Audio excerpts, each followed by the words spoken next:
పత్తి కొనుగోలులో సీసీఐ తీరుకు నిరసనగా కొమరం భీం ఆసిఫాబాద్ జిల్లా కలెక్టరేట్ కార్యాలయం ముందు రైతులు ధర్నాకు దిగారు. కేంద్ర ప్రభుత్వం పత్తి రైతులపై విధిస్తున్న ఆంక్షలకు వ్యతిరేకంగా జిల్లా కేంద్రంలోని అంబేద్కర్ చౌక్ వద్ద కలెక్టరేట్ వరకు ర్యాలీ నిర్వహించారు.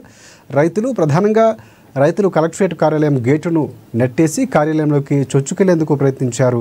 పోలీసులు వారిని అడ్డుకున్నారు. దీంతో పోలీసులకు రైతులకు మధ్య స్వల్ప తోపులాట జరిగింది. కార్యాలయం ఎదుట బైఠాయించి రైతులు నిరసన తెలిపారు. Asifabad MLA Kova Lakshmi, BRS party నాయకులు ఆర్ఎస్ ప్రవీణ్ కుమార్, కాంగ్రెస్ పార్టీ ఆసిఫాబాద్ నియోజకవర్గ ఇన్ఛార్జి శ్యామ్ నాయక్, ప్రజా సంఘాల నాయకులు మద్దతు తెలిపారు.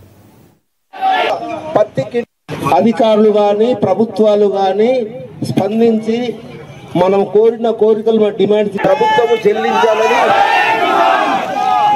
అదేవిధంగా గ్రేడ్ 1, గ్రేడ్ 2, గ్రేడ్ 3 అని వ్యవస్థను కూడా వెంటనే రద్దు చేయాలని